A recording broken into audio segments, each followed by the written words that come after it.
Hi, this is Enes from Never Stop Trucking. Today we are talking about shippers and receivers to avoid. Of course, sometimes you will book a load and you will not notice that this is in fact that certain shipper, or sometimes you just have to book a load because there is nothing else, or maybe the driver doesn't mind.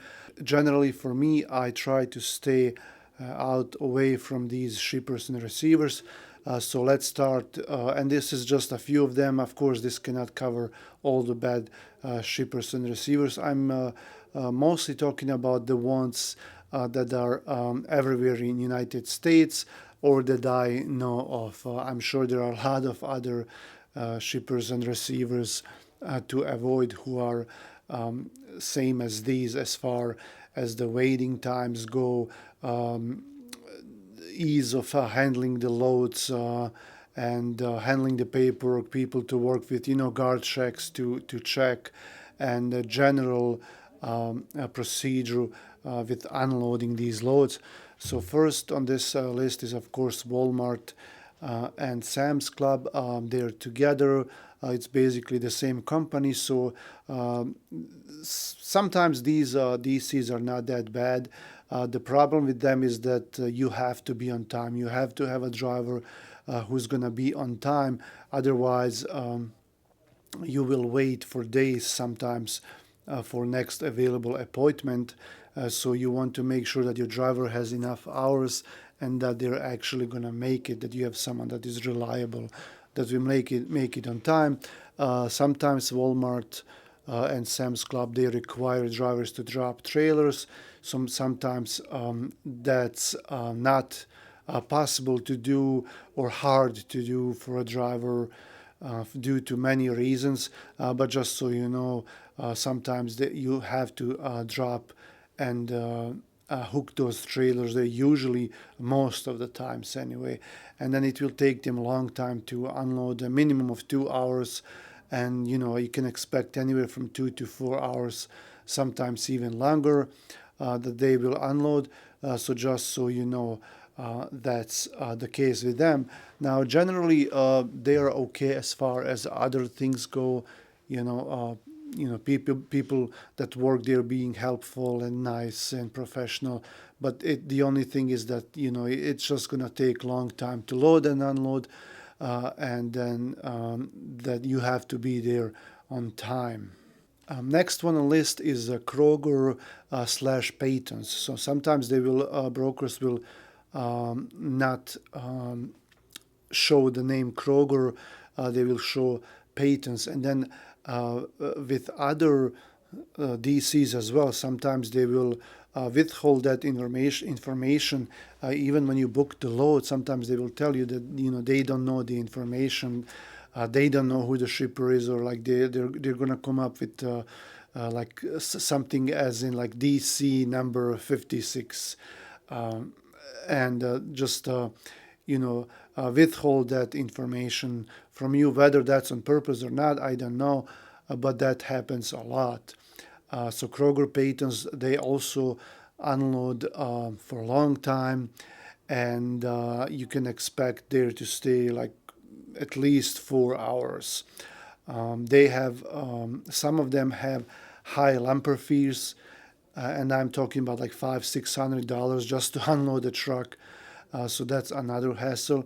So if you see Kroger slash or Paytons, because they're essentially, I don't know if they're the same company, but they go under both names, just so you know. And then generally everything that has to do with food, a lot of these food DCs that deal with food, they you can plan to stay there for a long time, that they're just gonna have your driver, I like to say hijack the trailer, because that's essentially what they do. You have work to do, and they just keep your trailer there, and they should not be allowed to do that. It's not their trailer, it's your trailer or your driver's trailer, or your carrier's trailer, and they should be at least unloaded in 2 hours, because that's kind of like standard, but honestly, you can unload a trailer much faster than 2 hours if you wanted to. Another DC is Target. Target DCs, if you go there, you're gonna stay there for a long time. Usually, you have to drop the trailer, and there is one right here in Michigan, in Galesburg, Michigan. There, like if you go there in the morning and drop the trailer, you can just plan on picking up a load tomorrow because it's gonna take them like at least 6 to 8 hours to unload, and then procedure and paperwork. You can just go and take a day off, and then same thing with Walgreens. DCs, all these pharmacies like CVS, Walgreens. I don't know about Rite Aid, I'm not sure, but same thing. You can plan to stay there all day to unload. And then we have one food chain here in Grand Rapids, Michigan. That's where their headquarters is, and I actually a long time ago I met the original owner. He passed away a long time ago. But I met him here in Grand Rapids. I didn't meet him personally, but I was actually at my citizenship ceremony when I passed my citizenship test here, and then they had this like a naturalization. They have this oath and all that, and they make a big deal out of it, and they invite all the big names, and then he was invited when I was there to do the citizenship ceremony, like when you officially become a citizen. And then he was there. And then what's interesting about him, Frederick Meyer, is that he actually started his food chain before, I think, before Walmart did. Because they and then they the owner of Walmart, Sam, I don't remember his last name, but I know his first name is Sam. He actually offered Frederick Meyer to kind of like buy him off, or work together, something like that. But then Myers, they declined, and they kept on, and they kept growing, and now they have stores throughout Michigan, I think Ohio and Indiana. I don't know about other states, but they have these big DCs. And then Myers DCs, you can just plan to stay there for a long time too, at least like 3 or 4 hours, just so you know. So here in Lansing, there is one. Here in Lansing, there is one in Newport, Michigan, by Detroit.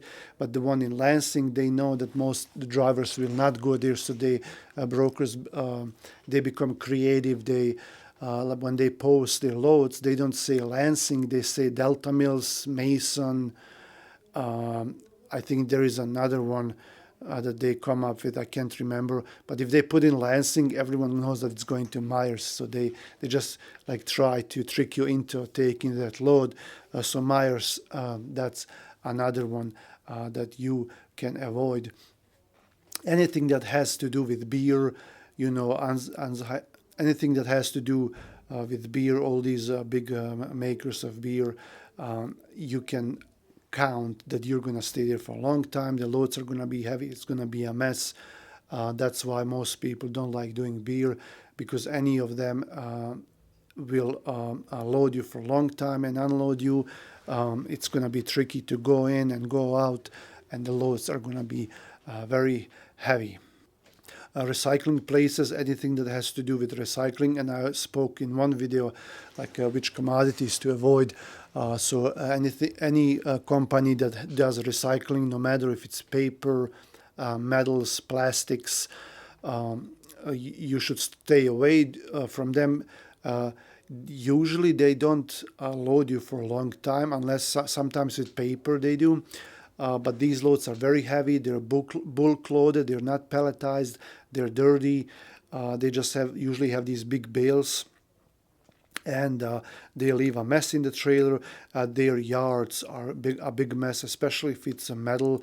Your trucks can get flat tires easily, and they don't care about that. No one is gonna cover your tire. The driver or the carrier, they're gonna pay for it. And you don't want that. So anything that has to do with recycling, I avoid. And if I get a reconfirmation, I notice it's recycling, I usually cancel it right away, unless I really know the shipper and receiver and I know the commodity. Then we would probably stay on the load. But 95% of the times I would just cancel those loads. Water plants, they tend to load and unload slowly. These loads are heavy, and I just avoid anything that has to do with water, like Nestle. They have a lot of plants throughout United States. If I see that it's water, I just don't do it. Tires. When you see tires like auto tires or truck tires, usually they're loaded by hand. Sometimes they have them on pallets, but then sometimes they unload them by hand. So if they're loaded and unloaded by hand, that means you're gonna stay there all day, loading and unloading. They're gonna be heavy, and sometimes it's driver assist. So if you hear tires, be very, very careful. I would suggest that you don't even load the tires unless you've done it before and you know that they're palletized. That's different. But I also try to stay away from tires. And then potato chips.